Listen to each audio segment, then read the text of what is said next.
I never thought working at an aquarium would be the kind of job that would keep me awake years later. When people hear the word aquarium, they usually imagine families walking through bright hallways, children pointing at colorful fish, employees giving presentations about marine life, and soft music playing in the background. That was the daytime version, the version people paid to see, the version advertised on brochures. The place I worked at after midnight was completely different. My name is Daniel, and in 2019 I accepted a temporary night maintenance position at Blue Water Oceanarium, a privately owned aquarium located along the northern coast.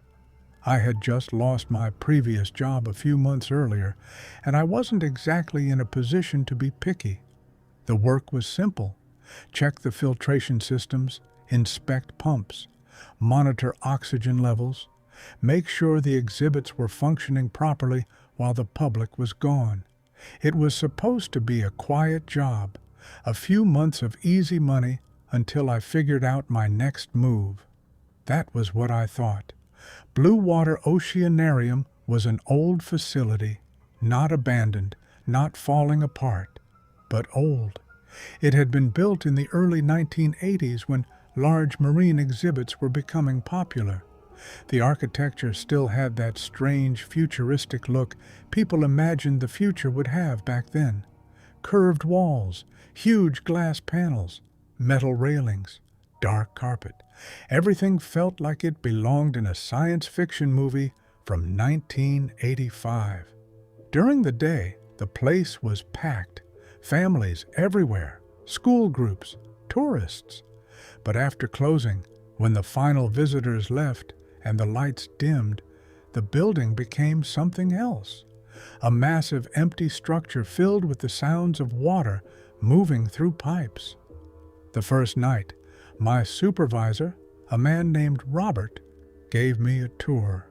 He had worked there for almost 20 years. He was the kind of person who moved slowly and spoke carefully, like every word had already been considered before leaving his mouth. He showed me the filtration rooms, the employee areas, the security office. Then he took me to the oldest section of the aquarium, the deep ocean wing. That was where the largest tank in the building was located, the abyss tank. I remember stopping when I saw it. Even though I had worked around large equipment before, nothing prepared me for the size of it. The glass wall stretched almost the entire length of the room. The tank was over 70 feet deep, not wide, deep. The kind of depth where the lights from the surface disappeared before reaching the bottom. A powerful blue glow came from the water, but below a certain point, it was just darkness. Robert stood beside me for a moment. Then he said something that seemed strange at the time.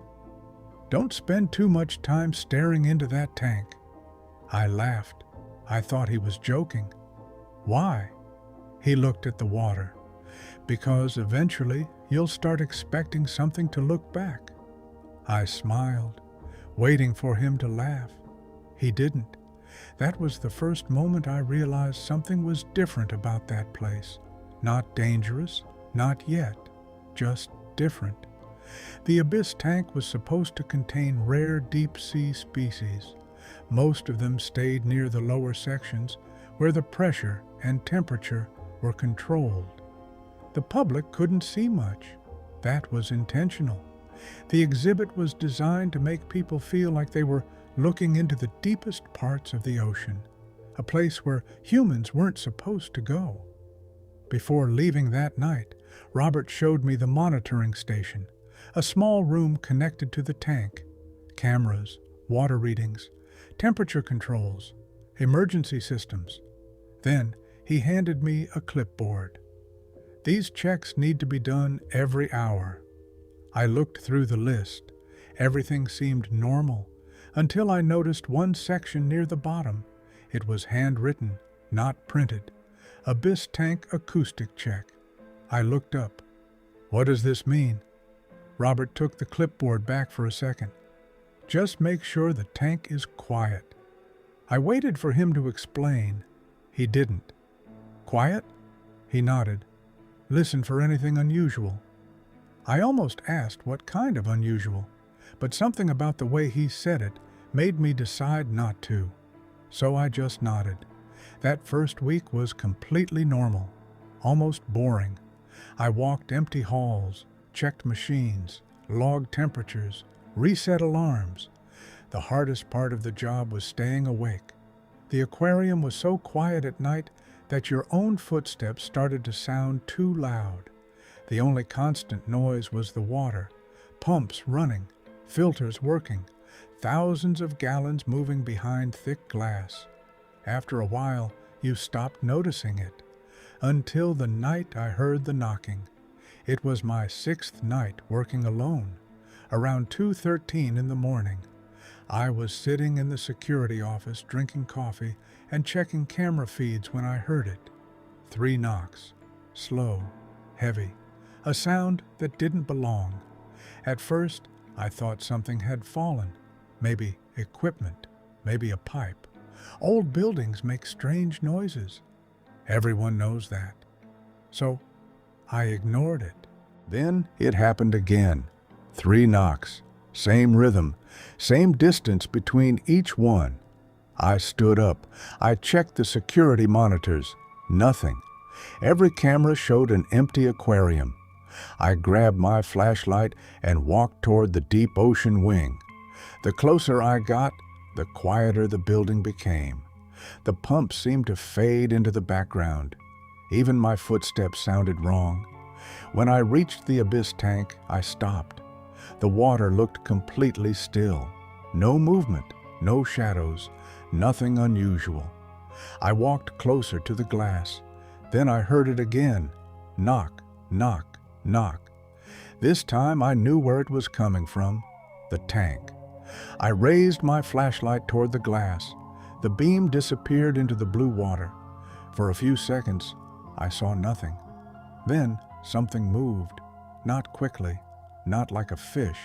Something large, something far below. I watched as a shadow passed through the darkness. Too deep to identify, too slow to be normal. My first thought was that it was one of the animals. That was the explanation my brain wanted, because the other possibility didn't make sense. I stepped closer, and that's when I noticed something.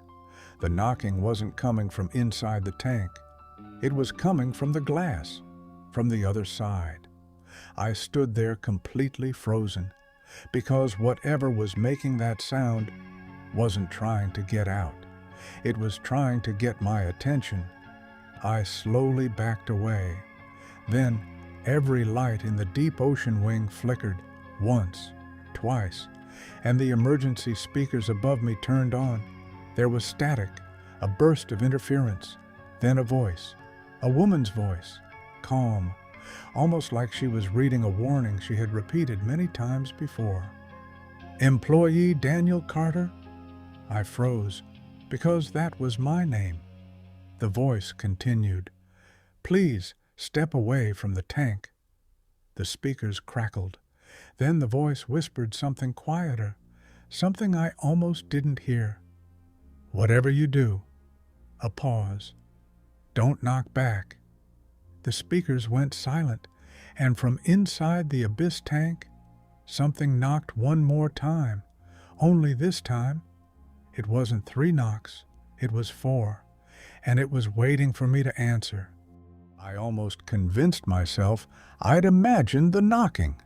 That was the easiest explanation. The aquarium was enormous. Pumps ran 24 hours a day. Hundreds of pipes carried thousands of gallons of seawater through the filtration systems beneath the building. Any one of them could produce strange sounds if enough pressure built up. That's what I kept telling myself during the drive back the next evening. It was easier than admitting I'd heard 3 perfectly timed knocks coming from somewhere deep inside a tank that wasn't supposed to hold anything capable of making them. The parking lot was almost empty when I arrived. just my pickup truck, Mr. Lawson's old Ford, and a dark blue security sedan that I hadn't seen before. The ocean was unusually calm. Even the gulls were quiet. Inside, the aquarium felt different than it had the night before. Not louder, quieter, almost as if the building itself were listening. The daytime employees were already leaving through the front entrance. Families with sleepy children walked past carrying stuffed dolphins and plastic souvenir cups. None of them knew what the building became after closing. At exactly 8 o'clock, the last visitor left. The front doors locked automatically. The overhead music stopped. One by one, the exhibit lights dimmed until only the blue maintenance lighting remained. The entire aquarium transformed. Color disappeared. The bright, cheerful attraction I'd walked through earlier became a maze of dark glass tunnels and endless reflections. Mr. Lawson found me standing near the shark exhibit. "You made it back." "I wasn't planning on quitting after one night," he smiled. "Most don't." That answer bothered me more than it should have. "What do you mean?" He hesitated. "I've had 6 night maintenance workers in 4 years. Only one finished his contract." I laughed. "Tough job? You'll see." He handed me another clipboard. "This is tonight's inspection route." It looked normal enough. Pump room A, life support control, electrical junction, touch pool filtration, main corridor, everything I'd expect, except the last item. Abyss tank. Written beneath it, in red ink, were 3 words. Observe. Don't interact.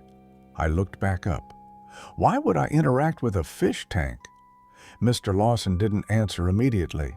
Instead, he reached into his shirt pocket and unfolded a small piece of paper.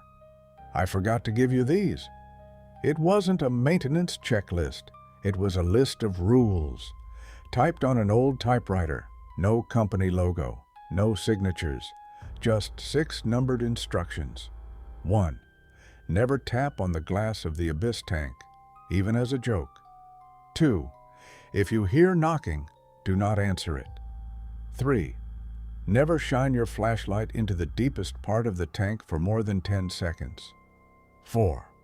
If every fish in the exhibit suddenly turns toward you at the same time, leave immediately and wait 15 minutes before returning. 5.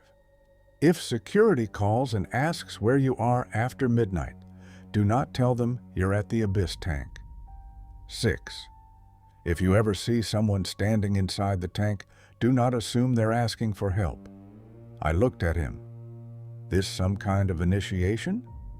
I wish it was. He folded the paper back up. I've worked here 23 years. I've broken 3 of those rules. What happened? I don't break them anymore. He walked away before I could ask another question. The first few hours were completely normal. I replaced 2 faulty pressure gauges, lubricated a conveyor motor, reset a filtration alarm. By 11:30, I was beginning to think Lawson had an odd sense of humor. Then I reached the Abyss exhibit. Everything looked exactly as it had the previous night. Blue lights, silent water, the massive observation window stretching from floor to ceiling. I checked the pressure readings. Normal. Oxygen levels. Normal. Water temperature. Exactly 4 degrees Celsius. Perfect. I was writing the numbers onto my clipboard when something caught my eye. The fish. There were dozens of them. Deep-sea species I couldn't even name. They'd been swimming normally only seconds earlier. Now, every single one had stopped. Not drifting, not feeding, just still. All facing the same direction, toward the glass, toward me. I slowly lowered my clipboard. The entire tank appeared frozen. Hundreds of eyes, watching. I remembered Rule 4. If every fish in the exhibit suddenly turns toward you at the same time, leave immediately. I backed away without taking my eyes off the glass. The instant I crossed the doorway into the hallway, every fish resumed swimming, as if nothing had happened. I stood there breathing harder than I should have. There had to be an explanation, a change in lighting, a vibration, feeding behavior, anything. I wasn't about to let a school of fish scare me. 15 minutes later, I returned. The tank looked normal again. I almost laughed at myself. Until... knock. A single dull thud echoed through the glass. I froze. Knock. Another. Slower this time. Deeper. It wasn't coming from the surface. It wasn't coming from the walls. It sounded far below. Then came the third knock, directly in front of me. My heart started pounding. Rule 2. If you hear knocking, do not answer it. Without thinking, I gripped my flashlight tighter. Its beam drifted downward through the water. 5 seconds. Nothing. 6. Still nothing. 7. The beam reached farther than I'd ever seen before. 8. Something moved, not swimming, standing. 9. A pale shape, thin, human. 10. I jerked the flashlight away. My pulse hammered in my ears. I counted to 30 before forcing myself to look again. There was nothing there, only darkness. I told myself I'd imagined it. Then I noticed something that made every hair on my arm stand up. There were wet footprints on the maintenance walkway, bare human footprints, leading away from the glass, not toward it, and they ended right behind where I'd been standing. I didn't leave the aquarium that night. I wish I could say I did. I wish I could say that after seeing those footprints appear behind me, I grabbed my things, walked out the front door, and never looked back. That would have been the smart decision. But fear doesn't always make people run. Sometimes it makes them stay. Because when something happens that shouldn't be possible, your first instinct isn't always survival. Sometimes it's understanding. I stood there staring at those footprints for almost a full minute. They weren't fresh puddles of water. They weren't reflections. They were actual impressions on the dusty maintenance floor. 5 toes, a heel, a trail. The kind of footprints someone would leave after walking barefoot through a shallow pool. Except there was no pool. The abyss tank was sealed behind several inches of reinforced acrylic, and whatever was inside was still inside. At least, that's what I told myself. I took a picture with my phone, then another. The second photo came out blurry, not because my hand was shaking, because something strange appeared in the background. A reflection in the glass, a person standing beside me. I turned around so quickly that I nearly dropped my flashlight. Nobody. The hallway was empty. I looked back at the photo. The reflection was gone. I didn't sleep when I got home.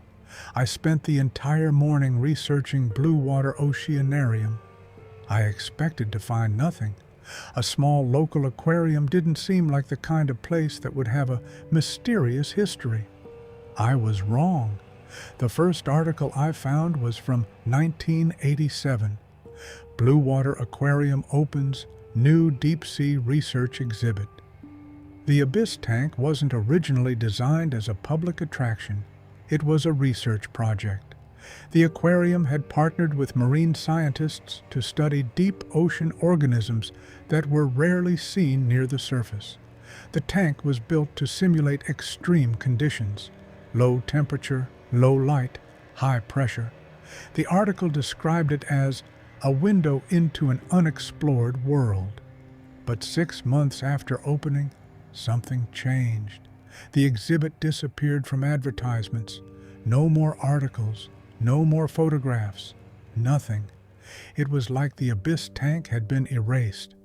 I searched older newspapers. That's when I found the first mention of an incident. March 1988. A technician named Robert Ellis reportedly quit after working overnight maintenance. The official explanation was stress. The unofficial explanation was different. A former employee was quoted anonymously. He said something in the tank was learning. I read that sentence several times. Then I closed the computer because suddenly I remembered something Mr. Lawson said. I've worked here 23 years. I've broken 3 of those rules. I drove back to the aquarium before my shift started. I wanted answers. When I arrived, Mr. Lawson was already inside. He was sitting alone in the employee break room, a cup of coffee in his hands, like he knew exactly why I was there. You saw them, I stopped. The footprints. He looked down. How far did you get? What does that mean? Did you look inside the tank? I didn't answer. That was enough. His expression changed. Not surprise, concern. You need to understand something. That exhibit isn't like the others. No kidding. He ignored the comment. The company tells people it's an aquarium, but it isn't. What is it?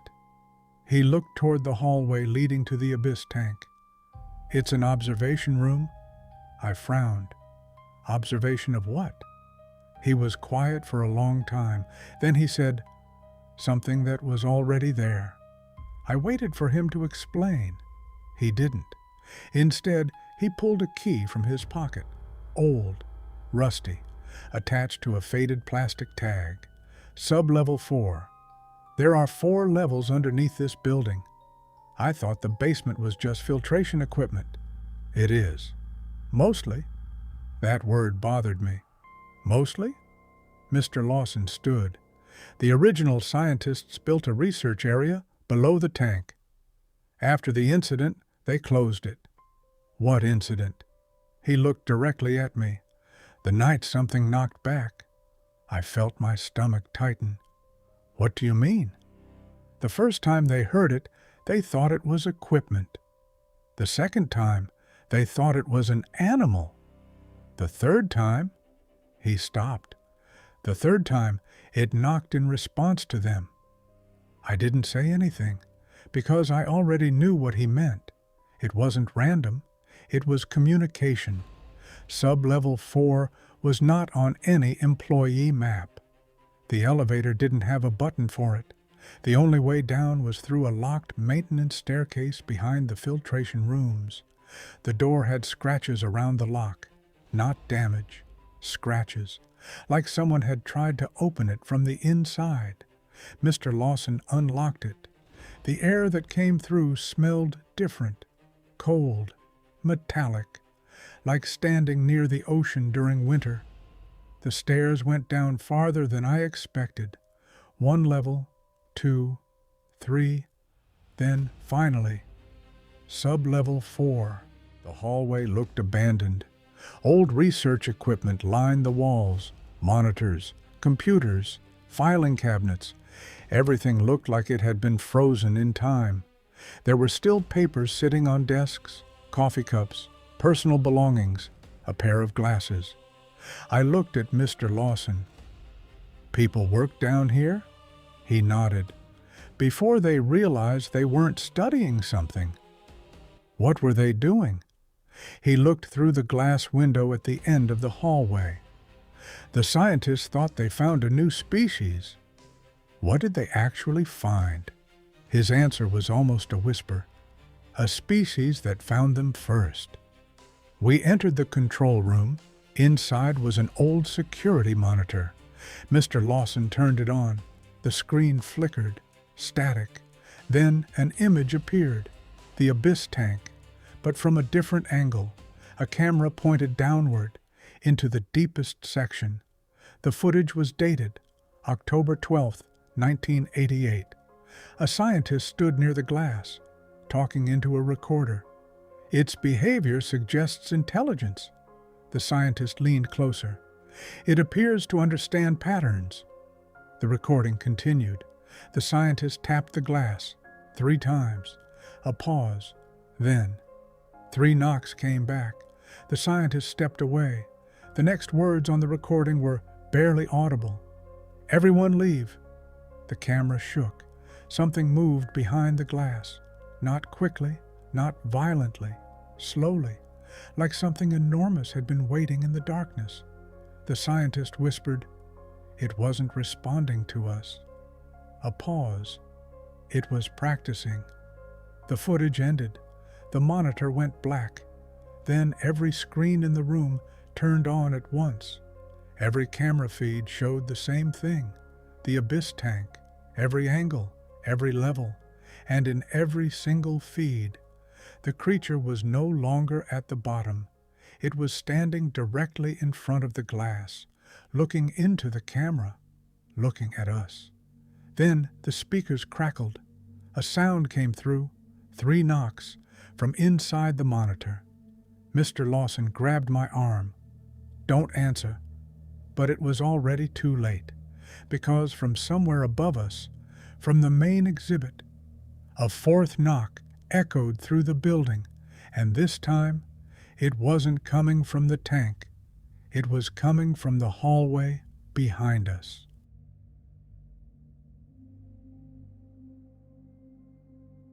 The 4th knock came from behind us. For a few seconds, nobody moved. Not me, not Mr. Lawson, not even the old equipment humming around us. The entire sub-level went silent. Then Mr. Lawson slowly turned his head toward the hallway. I watched his expression change. Not fear, something worse. Recognition. "You need to leave." His voice was quiet, almost calm. "What is it?" He didn't answer. "Mr. Lawson, what is it?" He grabbed the key card from the control desk. "The tank isn't the only thing that was sealed." That sentence bothered me more than anything else he could have said, because it meant there was something else, something underneath the aquarium, something they had built this entire place around, hiding. We moved quickly through the hallway. The 4th knock never happened again. That somehow made it worse, because now I knew whatever was making the sound was not trying to scare us. It was waiting. When we reached the staircase, the lights above us began flickering, not randomly, one by one, following our movement, like something was walking behind us. I looked back. Nothing, just the empty hallway. But then I saw something that stopped me. The security monitor beside the elevator. The camera feed showed the staircase. It showed us walking upward. But there was something else. A 3rd figure, several steps behind us. Tall, thin, moving slowly. I turned around. The stairs were empty. "Don't look at the cameras." Mr. Lawson's voice was barely audible. "Why?" "Because it knows when you're watching." I didn't ask how he knew that. At this point, I already believed him. We reached the main level and locked the maintenance door behind us. For a moment, I thought it was over. Then every aquarium light in the building turned off. Every single one. The emergency lights activated seconds later. Red, dim, pulsing. The entire aquarium was now illuminated by the glow of exit signs and emergency lighting. It looked less like a public attraction, more like a place that had been abandoned decades ago. The abyss tank was ahead of us. The glass was completely dark. No fish, no movement, nothing. Then the water changed, not violently, just enough for us to notice. A slow ripple moved across the surface. Something was rising. Mr. Lawson stepped backward. "We need to go." But I couldn't move, because I finally saw it clearly. The thing in the tank wasn't a monster, not the way I expected. It wasn't some creature from a horror movie. It looked almost human. That was the problem. It had a head, arms, a body. But everything about it was slightly wrong, like something had spent years trying to recreate a person from memory. It stood on the other side of the glass, watching us, and then it raised one hand, slowly. It placed its palm against the glass, exactly where a person's hand would go. Then it knocked, 3 times. Mr. Lawson grabbed my shoulder. "Don't." But I understood something. The knocking was not a threat. It was a question. The creature wasn't trying to get out. It was trying to communicate. I stepped closer. Mr. Lawson whispered my name. "Michael." I stopped, because I realized something. He had never told me he knew my name. My employee badge was clipped to my shirt, but he hadn't looked at it once. "How do you know my name?" He didn't answer. Instead, he looked tired, older than he had ever looked before. "Because you aren't the first Michael Carter to work here." I felt my stomach drop. "What?" "The company has been bringing people like you here for years." "What do you mean, people like me?" "People who can hear it." I looked back at the tank. The creature was still there, still waiting. "What happened to the others?" Mr. Lawson looked down. "Some left. Some stayed. And some—" He stopped. "Some became part of the broadcast." I remembered the radio, the voices, the recordings, the sounds of people who shouldn't have been there. I finally understood.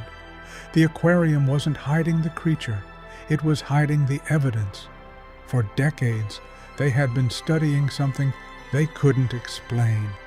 And every person who discovered the truth became another voice in the system, another memory, another thing trapped between here and somewhere else. The emergency lights flickered. The creature moved closer to the glass. For the first time, I saw fear in Mr. Lawson's eyes. "Why me?" He looked at the tank, then back at me. "Because you're the first person it chose." I didn't understand. Then I remembered the footprints, the ones behind me, not leading toward the tank, leading away from it. It had been outside. It had already been near me. It had been trying to show me something, not scare me. Show me. I stepped toward the glass. Mr. Lawson told me not to. But I did it anyway. I placed my hand against the other side. For a few seconds, nothing happened. Then the creature placed its hand against mine. The glass between us felt freezing cold, and suddenly I heard something. Not through the speakers, not through the building, inside my own mind. A voice, not words, images, a memory. The creature wasn't from the ocean, not completely. It had been found somewhere deep beneath the sea, a place humans had never reached. The scientists brought it to the surface, studied it, contained it. But they misunderstood what they had discovered. It wasn't dangerous because it was violent. It was dangerous because it was lonely. It didn't understand humans, so it learned. It copied voices, copied behavior, copied memories, trying to communicate. The knocking wasn't a warning. It was the only language it knew. The lights returned. Suddenly, the aquarium became normal again. Blue lights, quiet pumps, the familiar hum of machinery. The creature was gone. The tank was empty. Mr. Lawson stared at the water. "What did you do?" I didn't answer, because I didn't know. The next morning I submitted my resignation. I didn't explain why. I didn't mention the tank. I didn't mention the recordings. I didn't mention what I saw. Some things sound impossible even when they're true. A month later, I received a package. No return address. Inside was a small cassette tape. The label said, "Night Shift Recording." I played it once. Only once. The recording was from the aquarium security system. The date was my final night. I heard myself walking through the exhibit. I heard Mr. Lawson talking. Then silence. Then 3 knocks. Then my own voice. But I wasn't speaking. The voice came from inside the tank. It said, "Thank you." I never returned to Blue Water Aquarium. The building was closed 2 weeks later. Officially, it was because of financial problems. The abyss tank was removed. The research levels were sealed. The company that owned the aquarium disappeared. Nobody knows where they went. But sometimes, late at night, when I'm near the ocean, I hear something. 3 slow knocks, not on my door, not on my window, on something much farther away, something deep below the surface. And every time it happens, I remember the last thing the creature showed me.